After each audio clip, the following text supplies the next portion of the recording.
నమస్తే ఆంధ్రప్రభకి స్వాగతం నేను ప్రియా కౌశిక్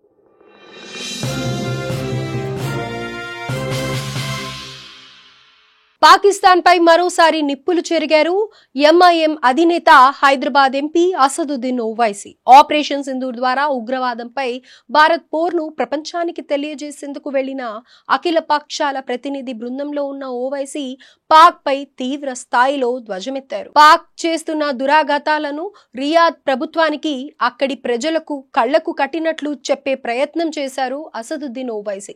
పాకిస్తాన్ కు ఉగ్రవాదంతో సంబంధాలున్నాయన్న ఆయన ఇందుకు ఆధారాలు కూడా ఉన్నాయని సంచలన ఆరోపణలు చేశారు. ఉగ్రవాద సంస్థలకు నిధులు అందకుండా చేయాలంటే పాక్ ను మళ్లీ financial action task force FATF grey list లో చేర్చాలని డిమాండ్ చేశారు. ఆ విధంగానే మనం ఈ ఉగ్రవాద సంస్థలకు మళ్లించే నిధులను నియంత్రించగలమని తెలిపారు. ముంబై దాడుల తర్వాత భారత్ ఆధారాలను ఇస్లామాబాద్ కు అందించిన పాకిస్తాన్ ఎలాంటి చర్యలు తీసుకోలేదని ఓవైసీ గుర్తు చేశారు. FATF గ్రే లిస్ట్ లో పెట్టిన తరువాతే ఉగ్రవాద విచారణలో పాకిస్తాన్ కొంత కదిలిందని ఆయన తెలిపారు. ముంబై దాడుల ప్రధాన నిందితుడు సాజిద్ మీర్ విషయంలో పాకిస్తాన్ అబద్ధాలు చెప్పిందని మండిపడ్డారు. జర్మనీలో జరిగిన ఓ సమావేశంలో సాజిద్ మీర్ ను దోషిగా నిర్ధారించాలని భారత్ కోరిందన్నారు. కానీ అతను చనిపోయాడని పాకిస్తాన్ అబద్ధాలు చెప్పిందన్నారు. అయితే ఆ తర్వాత FATF కమిటీ ముందుకొచ్చి సాజిద్ మీర్ బతికే ఉన్నాడని చెప్పిందన్నారు.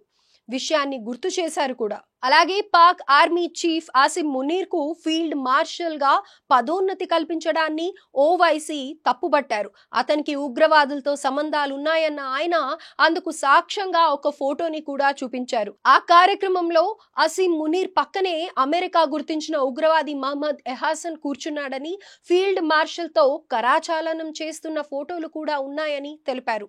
పాక్ కు ఉగ్రవాదంతో సంబంధాలున్నాయనడానికి ఇదే నిదర్శనమని చెప్పారు.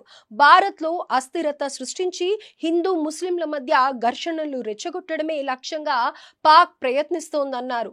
ఉగ్రవాదాన్ని, ముష్కరులను పెంచి పోషిస్తున్న పాకిస్తాన్ కు బుద్ధి చెప్పాల్సిన అవసరం ఉందని ఓవైసీ స్పష్టం చేశారు.